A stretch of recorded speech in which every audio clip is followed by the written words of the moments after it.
Assalamualaikum warahmatullahi wabarakatuh. Kaifahalukum anak-anakku kelas 4. Apa kabarnya kalian hari ini? Semoga kalian dalam keadaan sehat walafiat. Amin ya Allah ya Robbal Alamin. Ahlan wa sahlan, selamat datang di video pembelajaran. Hari ini kita akan belajar mata pelajaran PAI dan BP. Namun sebelum belajar, mari kita berdoa bersama-sama. Bismillahirrahmanirrahim. Allahumma inni as'aluka ilman nafi'an wa rizqan thayyiban wa amalan mutaqabbala. Amin. Mata pelajaran PAI dan BP kelas 4. Pelajaran 5. Aku cinta Nabi dan Rasul. Adapun tujuan pembelajarannya yaitu 1. Peserta didik mampu meyakini adanya Rasul-Rasul Allah Subhanahu wa Ta'ala. 2. Peserta didik mampu mengetahui kisah keteladanan Nabi Ayub alaihissalam, Nabi Zulkifli alaihissalam, Nabi Harun alaihissalam, dan Nabi Musa alaihissalam. 3. Peserta didik mampu menceritakan kisah keteladanan Nabi Ayub alaihissalam, Nabi Zulkifli alaihissalam, Nabi Harun alaihissalam, dan Nabi Musa alaihissalam. Pelajaran 5. Aku cinta Nabi dan Rasul. Assalamualaikum anak-anakku kelas 4. Ibu mau bertanya, apa buktinya kalian cinta kepada Nabi dan Rasul? Salah satu buktinya yaitu dengan mengikuti apa yang dikatakan dan dicontohkan oleh Nabi dan Rasul. Nah, sekarang coba kalian ikuti cerita para Nabi dan Rasul berikut. A. Kisah teladan Nabi Ayub alaihissalam. Ayo sekarang kita ikuti kisah teladan Nabi Ayub alaihissalam. Nabi Ayub alaihissalam adalah keturunan Nabi Ishak alaihissalam bin Ibrahim alaihissalam. Beliau adalah seorang nabi yang kaya raya. Binatang ternaknya sangat banyak. Meski ladangnya luas, beliau tidak pernah sombong. Nabi Ayub alaihissalam terkenal sabar dan dermawan, suka menolong fakir miskin, yatim piatu, dan orang-orang yang membutuhkan. Nabi Ayub alaihissalam pernah mendapat ujian dari Allah.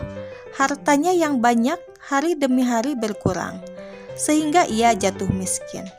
Walaupun miskin, ia tidak mengemis. Imannya tidak goyah karena ia ingat bahwa ketika lahir ke dunia tidak mempunyai apa-apa. Harta datang dari Allah dan kembalinya pun manusia karena Allah. Karena imannya kuat, setan tak mampu menggodanya. Kaya atau miskin merupakan ujian bagi manusia. Lihat firman Allah berikut ini, yang artinya, kami akan menguji kamu dengan keburukan dan kebaikan sebagai cobaan yang sebenar-benarnya, dan hanya kepada kamilah kamu dikembalikan. Quran Surat Al-Anbiya ayat 35. Nabi Ayub alaihissalam, baik ketika kaya raya atau ketika miskin, senantiasa taat kepada Allah, selalu bersyukur. Bahkan ketika ia jatuh miskin, harta yang ada selalu ia sedekahkan. Ia yakin bahwa orang miskin yang bersedekah lebih mulia di sisi Allah Subhanahu wa Ta'ala. Sebaliknya, orang kaya yang kikir adalah yang paling hina di sisi Allah Subhanahu wa Ta'ala. Kemudian Nabi Ayub alaihissalam diuji dengan penyakit kulit, bisul, panas dan gatal, sehingga orang-orang menjauhinya. Bahkan mereka membuang Nabi Ayub alaihissalam ke padang pasir yang jauh dari keramaian penduduk karena takut tertular oleh penyakit. Setelah itu, putra-putrinya meninggal dunia. Sekalipun musibah silih berganti, tetapi tidak membuat dirinya lupa beribadah dan memuji Allah Subhanahu wa Ta'ala. Nabi Ayub alaihissalam berdoa kepada Allah Subhanahu wa Ta'ala agar penyakitnya itu lekas sembuh. Doa Nabi Ayub alaihissalam dikabulkan oleh Allah Subhanahu wa Ta'ala. Firman Allah Subhanahu wa Ta'ala dalam Quran Surat Al-Anbiya ayat 28, yang artinya, Maka kami kabulkan doanya, lalu kami lenyapkan penyakit yang ada padanya, dan kami kembalikan keluarganya kepadanya. B. Kisah teladan Nabi Musa alaihi salam. Nah, anak-anakku kelas 4, sekarang ayo ikuti kisah teladan Nabi Musa berikut ini. Nabi Musa alaihissalam lahir di zaman Raja Fir'aun. Di masa itu Fir'aun memerintahkan setiap bayi laki-laki yang lahir harus dibunuh karena pengaruh mimpinya. Menurut ahli nujumnya, mimpi Raja Fir'aun menandakan akan lahir seorang bayi laki-laki dari Bani Israel yang kelak akan membinasakan kekuasaannya. Raja Fir'aun terkenal sombong dan mengaku dirinya sebagai Tuhan. Allah Subhanahu wa Ta'ala melindungi Musa alaihissalam dengan menurunkan ilham kepada ibu Musa alaihissalam agar anaknya Musa alaihissalam dimasukkan ke dalam peti, kemudian dihanyutkan ke dalam sungai Nil. Bayi Musa pun diselamatkan oleh seorang wanita bernama Asyiyah, istri Fir'aun. Melihat anak itu, Fir'aun sangat marah. Akan tetapi, dengan bujuk rayu Asyiyah, Fir'aun luluh hatinya. Ia tidak jadi membunuh Musa kecil.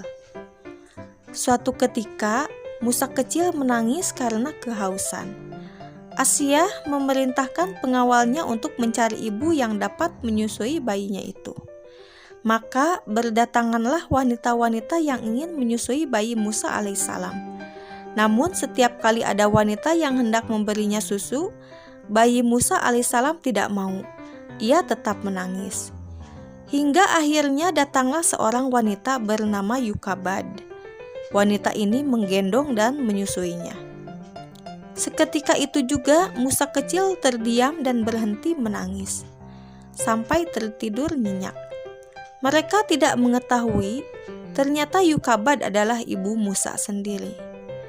Selanjutnya Asyiyah meminta agar Yukabad tinggal di lingkungan istana untuk mengasuh Musa kecil. Yukabad pun bersedia dan dengan senang hati mengasuh anaknya sendiri di lingkungan istana Fir'aun. 1. Nabi Musa alaihissalam suka menolong. Suatu ketika, seorang laki-laki bergegas datang kepada Musa alaihissalam dan berkata, "Hai Musa, sesungguhnya pembesar sedang berunding untuk membunuhmu. Keluarlah dari kota ini. Itulah nasihatku kepadamu." Musa alaihissalam mengikuti nasihat orang itu. Maka keluarlah ia dengan perasaan khawatir seraya berdoa. Doa Musa alaihissalam seperti ini: "Ya Tuhanku yang Maha Kuasa, yang Maha Pengasih lagi Maha Penyayang, bebaskanlah aku dari cengkeraman kaum Fir'aun yang aniaya." Al-Quran dan tafsirnya jilid 7 halaman 328. Lalu sesampainya di negeri Madian, ia menjumpai sekumpulan orang yang sedang memberikan minum kepada ternak mereka. Di antara mereka ada 2 orang gadis yang sedang menambatkan ternaknya. Musa alaihissalam menyapa, "Mengapa tidak ikut bersama mereka mengambil air?" Kedua gadis itu menjawab, "Kami tidak dapat mengambil air kecuali sesudah orang-orang itu telah selesai mengambilnya. Dan karena kami juga tidak kuat berebut dan berdesak-desakan dengan orang banyak itu. Bapak kami sudah tua, karena itu pula tidak sanggup datang kemari untuk mengambil air." Seketika itu juga Musa alaihissalam menolong kedua gadis itu untuk memberikan minum kepada ternak mereka. Setelah menolong, Musa alaihissalam berteduh di bawah pohon, seraya berdoa, "Ya Tuhanku, sesungguhnya aku membutuhkan kebaikan yang Engkau turunkan kepadaku." Kedua gadis yang ditolong Musa alaihissalam pun pulang ke rumahnya dan menceritakan kepada ayah mereka bahwa telah ditolong seseorang yang berhati mulia. Salah seorang dari gadis itu berkata, "Ya ayahku, ambillah ia Musa sebagai orang yang bekerja kepada kita. Kelihatannya ia orang yang kuat dan dapat dipercaya." Si ayah mengabulkan permintaan putrinya. Ternyata ayah kedua wanita itu tak lain adalah Nabi Syuaib alaihissalam. Disinilah perjumpaan antara Nabi Syuaib alaihissalam dengan Nabi Musa alaihissalam. Pada akhirnya Nabi Syuaib alaihissalam menikahkan salah satu putrinya dengan Musa alaihissalam. Dua Nabi Musa alaihissalam menghadapi Fir'aun. Nabi Musa alaihissalam telah diberi Tuhan mukjizat, yaitu tongkat yang dapat dijadikan ular. Tangan Musa alaihissalam dapat mengeluarkan cahaya dan menjadi pelindung baginya dari ketakutan. Kedua mukjizat inilah yang dijadikan Musa alaihissalam untuk melawan Fir'aun bersama tukang sihirnya. Kedatangan Nabi Musa alaihissalam di Mesir membuat Fir'aun sangat marah dan menuduhnya Musa alaihissalam sebagai tukang sihir yang hendak mengusir Fir'aun dari negeri itu. Musa alaihissalam telah mengingatkan Fir'aun, "Janganlah kamu membuat dusta, nanti kamu dibinasakan dan mendapat siksa Allah Subhanahu wa Ta'ala." Fir'aun dan tukang sihirnya tetap saja melawan dan menantang. Akhirnya Musa alaihissalam meladeninya dan berkata, "Kalau begitu kumpulkanlah semua tukang sihirmu. Datanglah beramai-ramai, kita berjumpa di suatu tempat." Di hari perjumpaan itu, tukang sihir Fir'aun berkata, "Ya Musa, lemparkanlah tongkatmu lebih dahulu, atau kami yang akan memulai lebih dahulu." Sahut Musa alaihissalam, "Kamulah lebih dahulu." Lalu tukang sihir Fir'aun melemparkan tali-tali dan tongkat-tongkatnya yang kemudian berubah menjadi ular menjalar mengelilingi Nabi Musa alaihissalam.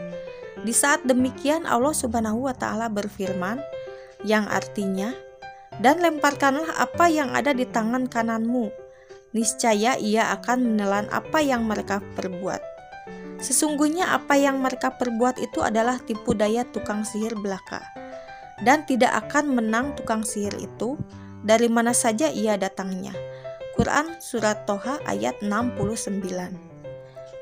Lalu Nabi Musa alaihissalam mengikuti perintah Allah Subhanahu wa Ta'ala. Kemudian ia melemparkan tongkatnya. Seketika itu jadilah ular besar merayap sambil memakan ular-ular tukang sihir Fir'aun.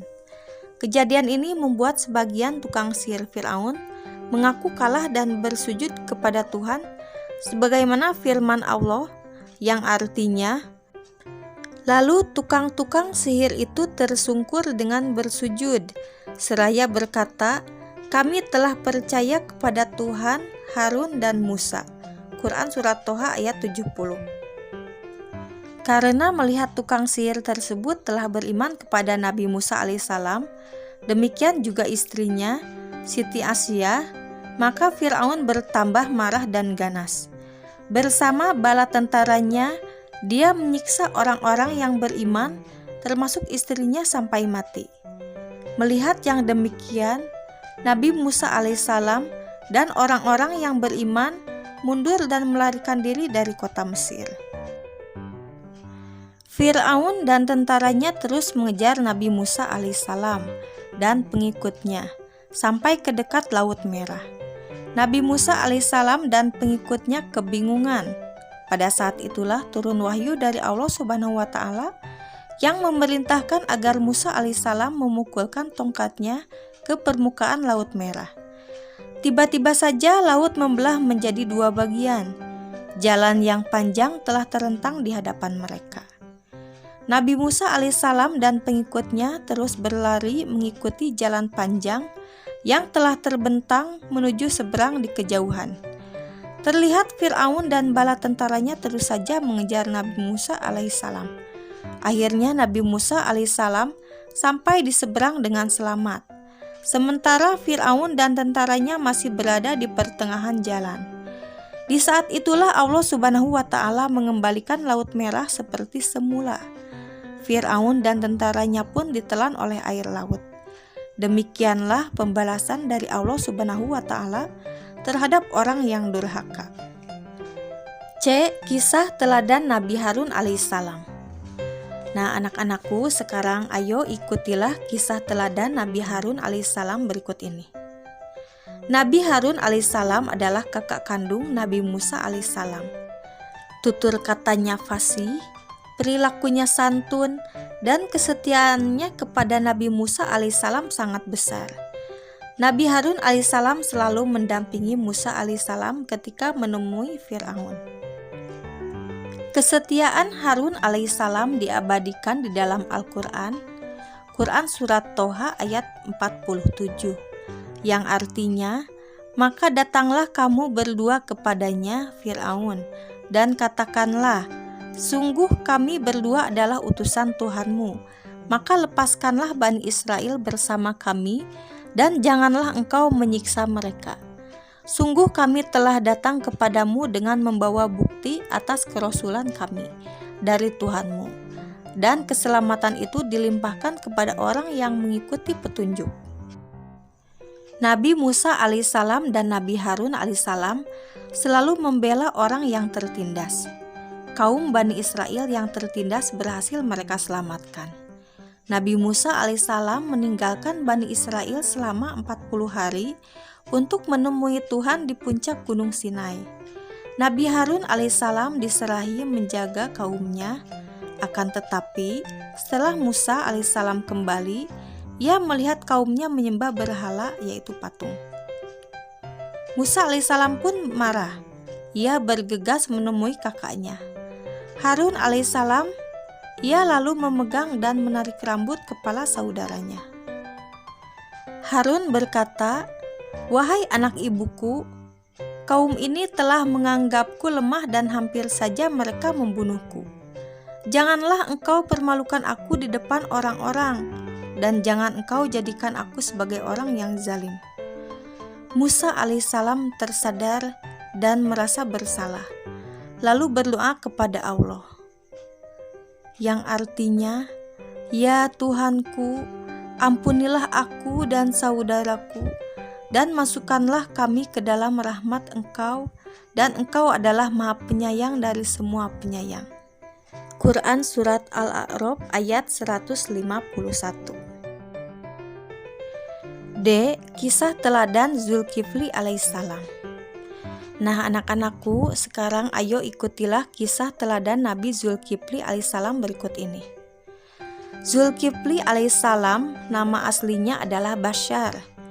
Nama Zulkifli didapatkan ketika seorang raja bernama Ilyasa, yaitu Nabi Ilyasa, mengumpulkan rakyatnya. Raja itu bertanya, "Siapakah yang sanggup berlaku sabar jika siang berpuasa dan jika malam beribadah? Maka ia akan diangkat menjadi raja." Tak seorang pun berani menyatakan kesanggupannya. Akhirnya anak muda bernama Bashar mengacungkan tangan dan berkata, "Saya sanggup, tuanku." Sejak saat itulah ia dipanggil Zulkifli, yang artinya sanggup. Nabi Zulkifli alaihissalam adalah putra Nabi Ayub alaihissalam. Seperti ayahnya, ia juga mempunyai sifat yang sabar dan teguh, serta taat beribadah. Nabi Zulkifli alaihissalam kemudian diangkat menjadi raja. Pada masa kepemimpinannya, ia berjanji kepada rakyatnya untuk menjadi hakim yang adil. Di waktu malam ia beribadah dan di waktu siang ia berpuasa. Ia melakukan sholat 100 kali dalam sehari. Tidurnya di waktu malam hanya sebentar. Firman Allah Subhanahu wa Ta'ala, yang artinya, "Dan ingatlah kisah Ismail, Idris, dan Zulkifli. Semua mereka termasuk orang-orang yang sabar. Kami telah memasukkan mereka ke dalam rahmat kami. Sesungguhnya mereka termasuk orang-orang yang soleh." Quran Surat Al-Anbiya ayat 85-86. Anak-anakku kelas 4, berikut ini ada rangkuman.